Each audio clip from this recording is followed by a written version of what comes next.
춘천에서 제가 목회할 때 일인데요. 교회학교 활동을 아주 열심히 하던 한 남자아이가 있었습니다. 예배 때마다 앞에 나와서 찬양단으로 찬양도 열심히 하고 모든 예배 자리에 열심히 하던 한 남자아이가 있었습니다. 교회 생활을 너무 열심히 해서 선생님들에게도 항상 큰 힘이 되고 또 다른 친구들에게 항상 본이 되는 그런 아이였습니다. 근데 이 아이가요, 초등학교를 졸업하고 중학교에 진학을 하고 나서 어느 순간부터 교회를 자꾸 빠지기 시작하는 겁니다. 그러다가 아예 교회를 안 나오기 시작하는 겁니다. 그래서 걱정스러운 마음에 찾아갔습니다. 찾아가서 이런저런 이야기를 나누게 되는데, 그래서 요즘 왜 교회에 잘 못 나오니? 예배 드려야지 라고 얘기했더니 그 친구가 그렇게 얘기하더라고요. 목사님, 저도 교회 나가고 싶지만 주말에 제가 학원을 가야 됩니다. 사실은 제가 서울에 있는 그 대치동에 학원을 다니고 있습니다. 그래서 주말에 학원 가야 돼서 교회를 갈 수가 없어요 라고 그렇게 이야기하더라고요. 알고 봤더니 그 부모님이 이 남자친구를, 이 아이를, 자기 아들을 공부를 잘 시켜서 좋은 대학에 보내야겠다는 그런 이제 마음이 있으셨던 것 같아요. 그래서 예배를 잘 드리던 그 친구를 주말에 과외도 시키고 또 우리나라에서 제일 그 학원가로 유명한 대치동에, 춘천에서 대치동까지 주말에 학원을 보내는 거예요. 그래서 이 친구는 월화수목금 학교 가서 공부를 하고 또 주말 되면 대치동 학원으로 계속 왔다 갔다 하면서 공부를 하는 거예요. 그래서 본인도 목사님 너무 힘든데 어쩔 수가 없어요 라고 이렇게 얘기하더라고요. 아마 이 이야기 들으면 그럼 부모님이 교회를 안 다니시는구나 라고 생각을 하시는 분이 계실지도 모르겠습니다. 그런데요, 이 부모님이 교회를 안 다니시는 분이 아니세요. 그 교회에서요 몇 대에 걸쳐서 신앙생활을 하는 분이시고요, 심지어 권사님으로서 교회에 아주 헌신적이고 열심인 분입니다. 근데 안타까운 것은 이 부모님의 마음에 아들이 잘 되기를 바라는 마음, 그건 당연한 거지만 그 잘 되기를 바라는 마음에 예배 드리는 것보다 더 공부를 하는 것이 더 소중하다고 생각을 했던 것 같습니다. 그래서 예배 드려야 될 그 시간에 춘천에서 서울까지 대치동으로 학원을 보내면서 그렇게 공부를 시킨 거예요. 그렇게 공부를 계속해서 열심히 시키고 결국 고3이 지나서 이 친구가 대학 수학연수 시험을 치고 대학에 진학하게 됩니다. 그리고 열심히 그렇게 공부한 덕일까요? 정말 원하던 대학, 그 알만한 그런 대학에 진학을 하게 됐습니다. 근데 문제는 좋은 대학에 진학을 하고 나서 끝이 아니었습니다. 거기서 새로운 문제가 불거지기 시작했습니다. 어느 날 그 어머니 권사님이 저를 찾아오셨어요. 저를 찾아오셔서 목사님, 기도 좀 부탁드리고 싶어요. 무슨 일인가 이제 들어봤더니 그 아들의 문제라고 생각을 했거든요. 어렸을 적부터 저하고 관계했던 그 친구니까 저를 찾아오셔서 저에게 기도 부탁을 한다고. 알고 봤더니 정말 그렇게 주말마다 공부를 열심히 하면서 대치동 학원을 다니면서 열심히 공부해서 좋은 대학에 갔는데 그 좋은 대학에 가서 이 아들이 공부를 안 한다는 거예요. 공부만 안 하는 게 문제가 아니라 친구들하고 어울려 다니면서 흔히 말하는 그 유흥에 빠져서 매일 술 마시고 다니고 매일 친구들하고 놀러 다니면서 심지어 그 어머니 권사님과 연락이 끊긴다는 거예요. 어머니 권사님이 연락을 해도 전화도 받으려 하지 않고 자꾸 잔소리만 들으려 하고 그리고 집에도 안 내려오려 하고. 그래서 그 어머니 권사님이 저한테 기도를 부탁하시면서 이렇게 얘기하시더라고요. 목사님, 우리 아들 제발 다시 예전처럼 하나님 앞에 예배 드릴 수 있었으면 좋겠습니다. 사랑하는 여러분, 자식 농사가 참 힘들다는 말이 있지 않습니까? 세상에서 가장 어려운 일이 자식 농사라는 말이 있습니다. 자녀들을 키워보니까 저도 조금이나마 어렴풋이 알게 되더라고요. 자식 농사가 참 쉽지 않구나. 근데 우리가요, 부모 역할을 하는 게 정말 쉽지 않습니다. 왜냐하면 우리가 부모가 되는 게요, 어떤 시험을 치고 공부를 해서 부모가 되는 게 아닙니다. 우리가 자동차 운전면허를 하는 것처럼 면허를 취득하고 부모가 되는 게 아닙니다. 어쩌다 보니 우리가 결혼해서 살게 되고 또 어쩌다 보니 부모가 됩니다. 그러다 보니 준비 안 된 상태에서 부모가 되고 준비 안 된 상태에서 자녀들을 교육할 때가 많이 있습니다. 근데 문제는요, 이 자녀 교육의 중요성에서 무엇이 정말 중요한지 우리가 알지 못한 채 자녀들을 교육시키면 나중에 조금 전에 말씀드렸던 그 권사님처럼 후회하는 날이 올지 모른다는 겁니다. 그래서 이 자녀 교육의 중요성에 대해서 요한 웨슬리 목사님은 이런 말을 남겼습니다. 우리가 장차 주님 앞에 설 때 다음에 세 가지 질문을 받게 될 것입니다. 첫째, 너의 시간을 어떻게 썼느냐? 라는 주님의 질문을 받게 될 겁니다. 두 번째, 너의 물질은 어떻게 썼느냐? 라고 주님께서 물으실 겁니다. 그리고 끝으로 너의 자녀를 어떻게 키웠느냐? 라고 주님이 우리에게 물으실 겁니다. 라고 요한 웨슬리 목사님이 말씀하셨다는 겁니다. 사랑하는 여러분, 특별히 오늘 기독교 교육 진흥주의를 맞아서 또 이렇게 명절을 맞아서 우리 이렇게 어린 자녀들도 함께 예배하고 있는데, 여러분, 우리 자녀들에게 여러분 무엇을 가장 소중하게 여기라고 가르치고 있습니까? 여러분, 우리 자녀들에게, 우리 그리고 다음 미래 세대들에게, 다음 세대들에게 우리는 정말 무엇이 소중하다고 여러분 이야기하고 있습니까? 또 그 소중한 것을 내가 그렇게 살아내고 있습니까? 아니면 입으로만 이야기하면서 엄마도 아빠도 그렇게 살지 않으면서 나한테만 뭐라 그래 라면서 신뢰를 잃어가고 있는 것이 아닙니까? 오늘 말씀의 배경은요, 사사시대입니다. 애굽에서 노예 생활하며 신음하던 히브리인들에게 하나님의 약속의 말씀을 주셨습니다. 너희를 적과 꿀이 흐르는 그 약속의 땅에 큰 나라와 민족을 이루게 하리라. 하나님이요, 애굽에서 신음하고 있던 그 히브리인들에게 약속을 주셨습니다. 그리고 어떻게 하셨습니까? 그 애굽에서 신음하고 노예 생활하고 있던 히브리인들을 건져내 주셔서 출애굽의 위대한 여정을 걷게 하셨습니다. 그렇게 출애굽을 한 이스라엘이 어디를 지나갑니까? 광야를 지나갑니다. 40년의 긴 시간 동안 광야 생활을 하게 됩니다. 40년의 긴 시간 동안 광야 생활을 끝내고 그들이 맞이한 게 무엇이냐? 바로 하나님이 약속하셨던 마침내 적과 꿀이 흐르는 그 약속의 땅, 가나안 땅에 이르게 됩니다. 그리고 그 땅에 들어가 살게 됩니다. 가나안 땅에 들어가기까지 여러 가지 어려움이 있었지만 그 땅에 마침내 들어가 살게 되었습니다. 여러분, 그렇다면 그 가나안 땅에서 이스라엘은 적과 꿀이 흐르는 그 약속의 땅에서 하나님의 놀라운 은혜만을 고백해야 되지 않겠습니까? 그런데 오늘 가나안 땅에 들어가 지내고 있는 이스라엘의 모습에 대해서 성경은요, 이 사사시대를 이야기하는데 이때는 영적인 암흑기라고 우리에게 증언하고 있습니다.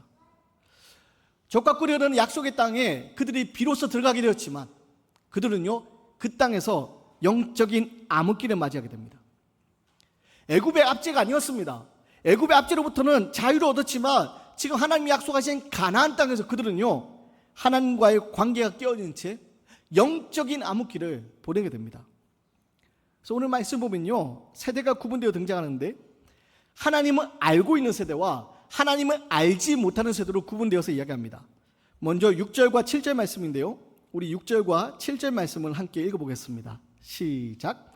전에 여호수아가 백성을 보내매 이스라엘 자손이 각기 그들의 기업으로 가서 땅을 차지하였고, 백성이 여호수아가 사는 날 동안과 여호수아 뒤에 생존한 장로들 곧 여호와께서 이스라엘을 위하여 행하신 모든 큰 일을 본 자들이 사는 날 동안에 여호와를 섬겼더라. 여러분, 광야 생활을 마치고 약속의 땅에 들어온 이스라엘, 이 이스라엘 광야 생활을 지금 지나오고 약속의 땅에 들어온 이스라엘은요, 하나님을 알고 있는 세대입니다. 하나님을 경험한 세대입니다. 이스라엘은요, 광야 생활을 통하여서 만나와 메추라기로 그들을 먹이시는 하나님을 경험했습니다. 구름 기둥과 불 기둥으로 자신들을 인도하시고 이끄시는 하나님을 경험했습니다. 물이 없을 때 반석에서 물이 솟아오르게 하시는 하나님의 놀라운 능력도 경험했습니다.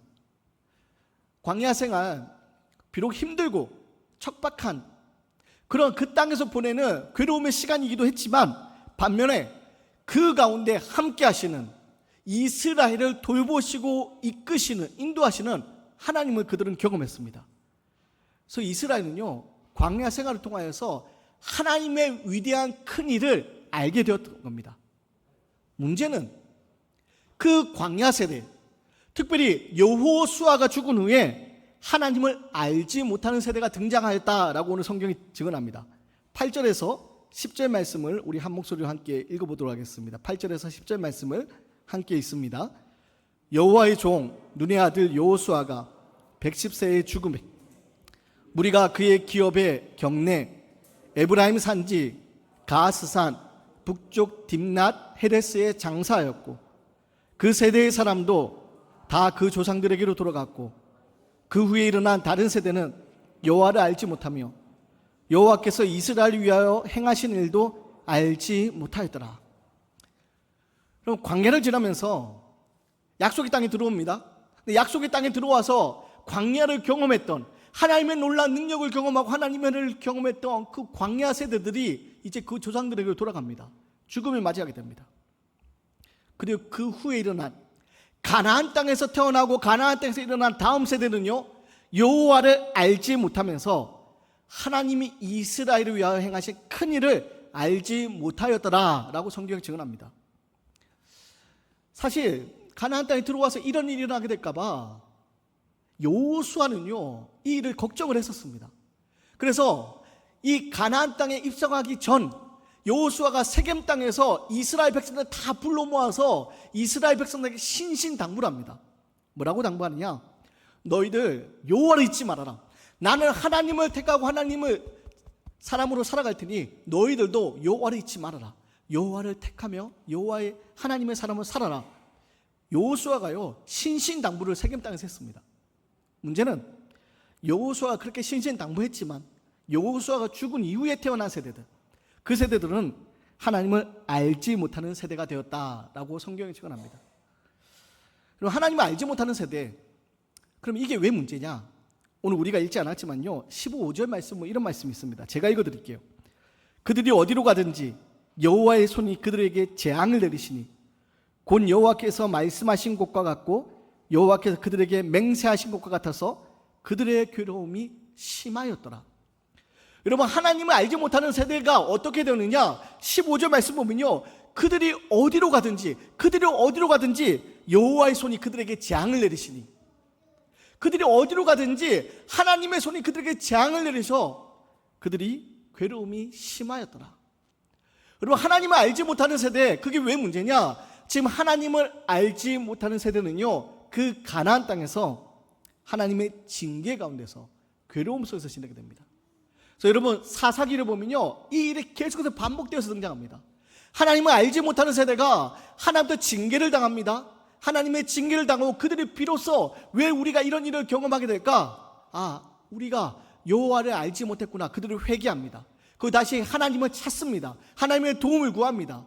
그리고 하나님이 이 이스라엘에게 징계의 손을 거두시고 그들에게 은혜를 더하십니다. 문제는 그리고 시간이 지나서 이스라엘이 또 어떻게 하냐? 또다시 풍요로움에 빠져서, 다른 것에 빠져서 하나님을 알지 못하고 우상을 섬기기 시작합니다. 우상을 섬기면서 그들은 또다시 범죄하고요, 그 범죄 가운데 하나님의 징계의 손이 다시 임합니다. 그래서 그들이 계속 괴로움을 당합니다. 여러분, 그것이 사사시대에 계속해서 반복되어져 가는 이야기입니다. 사랑하는 여러분, 하나님을 알지 못하는 것이 왜 문제냐? 하나님의 징계의 손이 우리에게 임할 수 있다는 겁니다. 우리의 괴로움 가운데 지낼 수 있다는 겁니다. 여러분, 그래서 우리는요, 하나님을 알지 못하는 괴로운 상태에서 벗어나 하나님을 아는 신앙의 모습이 되어야 됩니다. 그렇다면 왜 도대체 가나안에서 태어난 사람들은, 이 여호수아 다음 세대 사람들은 하나님을 알지 못했을까요? 그것은요, 지금 그들이 가나안의 풍요로움 속에서 태어나 자라면서 광야의 그 하나님이 아니라 광야가 아닌 그 가나안 땅에서 복주는 다른 신들을 찾기 시작했던 겁니다.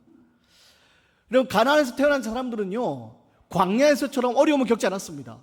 이들은요, 먹을 것이 없어서 굶주리지 않습니다. 가나안 땅의 풍요로운 가운데서 이들은 굶주리지 않습니다. 광야에서처럼 마실 물이 없어서 괴로워하지도 않습니다. 잠잘 곳이 없어서 천막을 치고 자지도 않습니다. 가나안 땅에서 태어난 사람들은요, 이미 풍요로움 가운데 살아갑니다. 문제는 그 풍요로움 속에서 여호와 하나님에 대한 그 이야기를 들었음에도 불구하고 이 여호와 하나님에 대한 이야기가 자신들과 아무런 관련이 없는 이야기로 그렇게 받아들였던 겁니다. 그리고 그들은요, 풍요로움 속에서, 이 풍요로움 속에 살아가는, 이 풍요로움을 살게 하는 가나안 신들을 동경하기 시작하고 가나안 문화를 동경하기 시작합니다. 왜냐하면 여러분, 이스라엘은 지금 광야를 지나왔습니다. 그들은요, 유목생활을 하고 지나왔습니다. 그들은요, 아직 문명이 발달하지 못했습니다. 척박한 광야를 지나면서 그들은요, 하루하루 만나와 메추라기로 먹이신 하나님의 은혜만을 경험하면서 하나님을 의지하며 왔습니다. 그런데 지금 적과 꿀이는 그 가나안 땅은요, 이미 문명이 훨씬 더 발달되어 있습니다. 지금 가나안 땅에 입성할 때의 모습 보면요, 지금 여리고성 앞에서 이스라엘이 할례를 받는 장면이 나옵니다. 할례를 받을 때 그들이 어떻게 할례를 받냐? 돌칼로 할례를 받습니다. 여러분, 할례를 행할 때 그들은 돌칼을 사용합니다.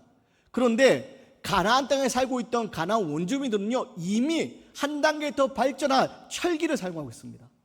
지금 그 문명이 지금 풍요로움이 비교가 되지 않는 겁니다. 그리고 문제는 그들은 가나안 땅에 지내면서 여호와 하나님에 대한 그 신앙을 점점 잃어버리면서 그 풍요로움을 주는 가나안 문화를 동경하기 시작합니다. 가나안 문화를 동경하기 시작하고 가나안 문화에 빠져들어갑니다. 가나안 문화에 빠져들어가면서 여호와 하나님에 대한 그 신앙을 다 잃어버립니다. 그래서 그들은요, 가나안 문화가 자신들의 욕망을 채워줄 수 있다고 생각하고 가나안 신들을 섬기기 시작하고 찾기 시작했습니다. 사랑하는 여러분, 그리고 이 모든 것이 오늘 성경은 무엇 때문이라고 했느냐? 하나님을 알지 못하였기 때문이다 라고 이야기합니다.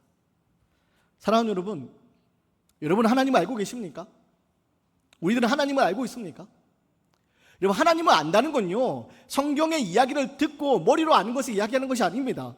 오늘 10절에 알다라는 말은요, 히브리어로 야다라는 말을 씁니다. 야다, 이 말이 언제 쓰이느냐? 창세기에 보면요, 아담과 하와가 서로 연합할 때, 관계할 때 이 야다라는 말을 씁니다. 이 야다라는 말은, 알다라는 말은요, 머리로 아는 지식을 이야기하지 않습니다. 경험적으로 알게 되는 그것을 이야기합니다.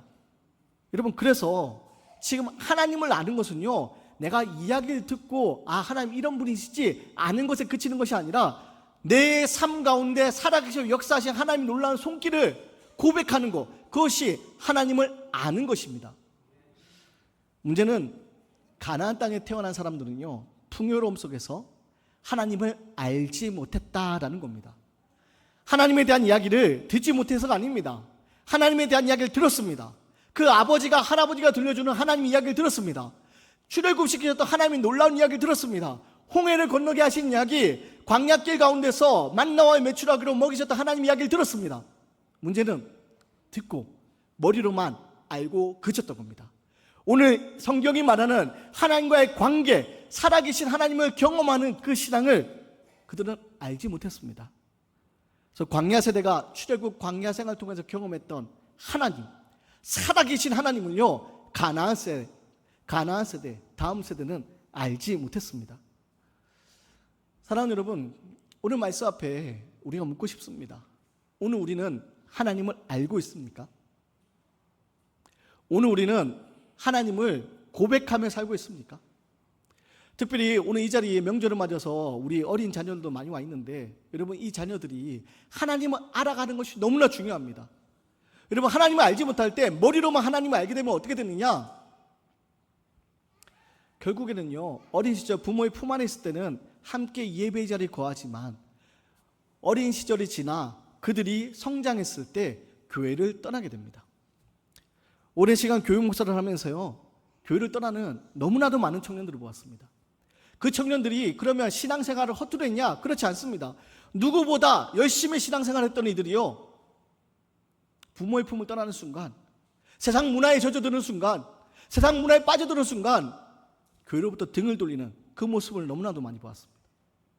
사랑하는 여러분, 오늘 기독교 교육 진흥주일인데요, 오늘 우리가 해야 되는 건요, 바로 다음 세대에게 신앙을 계승하기 위해서 우리가 하나님을 바로 아는 겁니다.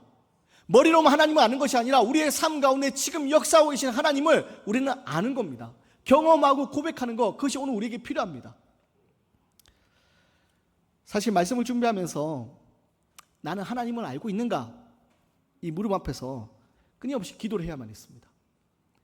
누구보다도 성경에 대해서 많이 보고 많이 알고 있다고 생각하지만, 그리고 이 말씀을 통해서 때로는 성도들에게 위로의 말씀을 전하고 큰 그림을 보라고 권면도 하지만, 여러분, 저 역시 연약한 인간이지라 자꾸만 순간순간 무너지는 그런 연약함이 있었습니다. 그래서 이 말씀 앞에 내가 정말 하나님을 알고 있는가? 우리가 주일마다 찬양하는 정말 그 나는 민대의 고백처럼 내 앞에 큰 바다가 갈라지지 않으면 내가 그 바다 위를 걷게 하는 하나님의 놀라운 능력을 믿고 있는가? 입으로 이야기하면서 내가 그 삶 가운데 살고 있는가? 하나님을 안도하면서 나는 여전히 왜 두려움과 불안 속에 있는가? 끊임없이 저희 기도의 제목이었습니다. 그리고 하나님이 기도하는 가운데 주신 메시지는 하나였습니다. 이런 연약함도 하나님을 알고 계시오니, 하나님을 알고 계시니 너는 나를 끝까지 신뢰하여라. 앞에 있는 문제를 바라보지 말고 그 너머에 있는 나의 큰 그림을 바라보아라. 하나님이 끊임없이 제게 말씀하셨습니다. 그리고 저는요, 그 하나님의 큰 그림을 신뢰합니다. 그래서 우리 앞에 어떤 일이 펼쳐질지 우리가 다 알 수 없지만 하나님이 반드시 하나님의 놀라운 뜻을 이루어갈 것을 저는 믿습니다. 바로 이 사실을 우리가 기억하고 믿음으로 꿈꾸며 하나님 우리가 알고 우리가 경험하는 이 하나님, 우리가 고백하는 하나님을 우리 다음 세대들에게, 우리 믿음의 자녀들에게 하나님을 알도록 전할 수 있는 그런 전달자가 되었으면 좋겠습니다. 그 어느 때보다도 교회 학교가 어려운 시대를 살고 있습니다.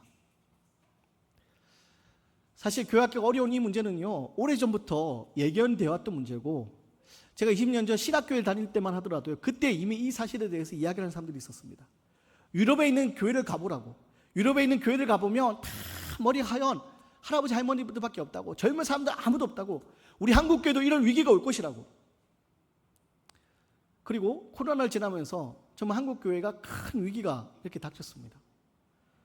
그리고 앞으로도 장밋빛 미래를 그리기가 쉽지 않은 그런 현실의 문제가 있습니다. 그런데요, 그럼에도 불구하고 하나님은요, 반드시 하나님의 뜻을 이루어 가시는 분이라는 사실을 여러분이 기억하셨으면 좋겠습니다. 1858년에 보스턴에 있는 작은 한 회중교회에서 아이들을 가르치는 교학교 선생님이 있었습니다. 그 이름도 잘 모르는, 이름도 기억되지 않는 그 한 교학교 선생님이요, 그 회중교회에서 아이들을 반에서 열심히 말씀을 가르칩니다. 근데 자신이 맡고 있는 그 반 아이 가운데 하나가 가난하여서 정말 이 교회에 열심히 나오지 못하고 구두 닦기 하면서 그렇게 신앙생활하고 있는 아이가 있었습니다. 그 선생님이요, 그 구두 닦기 하는 그 아이를 찾아가서 복음을 전하기 시작합니다. 그리고 그 복음이 그 아이에게 들려지기 시작합니다. 그 아이가 복음을 받아들이고 변화됩니다. 어떻게 변했냐? 이 가난한 구두 닦기 소년이요, 나중에 자라서 19세기 미국과 유럽을 뒤흔든 위대한 전도자 D.L. 무디 목사님이 됩니다. 여러분, 거기서 끝이 아니었습니다.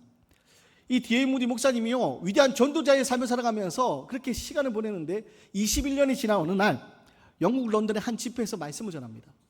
근데 그때 말씀을 전했을 때 그 말씀을 받고 회개하고 회심하고 주님 앞에 내 삶을 드리기로 결단하고 헌신한 한 사람이 있었습니다. 그 사람이 누구냐? 프레드릭 메이어라는 사람인데요, 이 메이어가 이 무디 목사님의 말씀에 도전을 받고 무디 목사님과 함께 전도 사역을 하기 시작합니다. 그리고 이 메이어도 전도 사역을 하면서 말씀을 전하기 시작하는데, 이 메이어의 설교를 듣고서 채프먼이라는 사람이 회심을 합니다.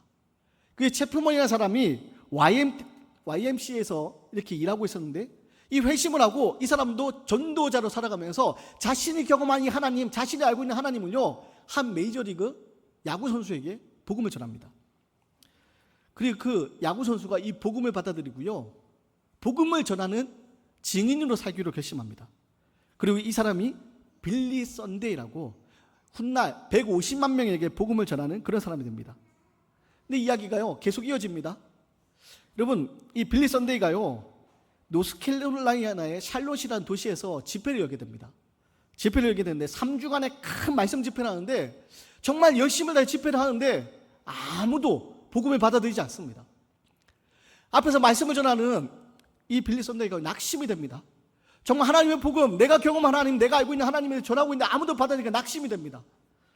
하지만 낙심되는 실망스러운 그 마음을 간신히 부여잡고 그렇게 집회를 마치려고 하는데, 한 어린 소년 하나가 저 뒤 강대상에서 손을 들고 나오는 겁니다.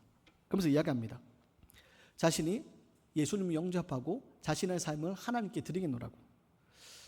그 집회 가운데서 16살 되는 한 소년이 손 들고 나올 때 아무도 그렇게 관심을 가지지 않습니다. 그리고 빌리 썬데이도 이 소년이 하나님 영접했다고 하니 다행이다라고 생각하지만 큰 기대를 하지 않습니다. 근데 이 소년이요, 손 들고 나왔던 그 소년이요, 먼 훗날 2억 명에게 복음을 전했다고 전해지는 위대한 설교가 빌리 그리함 목사님이 됩니다. 사랑하는 여러분, 무엇을 이야기하고 있습니까? 하나님은요, 하나님의 일을 이렇게 이루어 가신다는 겁니다. 우리의 생각과 우리의 계획과 다르게, 우리의 기대와 다르게. 우리 교회 텃밭이 있잖아요.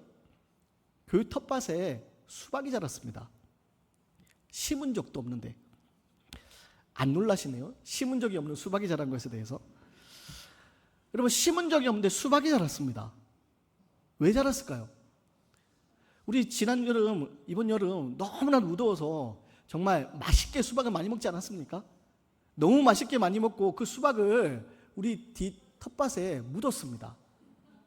그런데 그 묻은 버린 수박이 그 씨가 자란 겁니다. 여러분, 우리가 자라게 한 게 아닙니다. 우리가 심고 우리가 자라게 한 게 아닙니다. 하나님이 자라게 하신 겁니다. 사랑하는 여러분, 우리가 해야 될 것은요, 바로 이렇게 자라게 하시는 하나님, 지금 살아 역사하시는 하나님, 그 하나님을 믿음으로 알고 믿음으로 고백하며 하나님을 신뢰하며 나아가는 삶, 그게 우리가 해야 될 일입니다. 특별히 오늘 기독교 교육 진흥주의를 맞아서 여러분, 내가 하나님을 정말 알고 있는가? 우리의 모습을 돌아보기 원하고요, 내가 알고 있는 이 하나님이 단순히 머리로 아는 것이 아니라 내 삶 가운데 지금 살아 역사하는 하나님의 놀라운 능력이 고백되어지고, 이 하나님이 우리 자녀들에게, 우리 다음 세대들에게 전해져서 하나님 반드시 자라게 하시는 놀라운 그 하나님의 손길, 그 하나님 손길 통하여서 심지 않은 수박이 자란 것처럼 우리가 기도로 하나님 앞에 기대하며 나아갈 때 하나님이 다음 세대를 자라게 하시는 놀라운 일들이 펼쳐지게 되기를 주님의 이름으로 간절히 기원 드리겠습니다.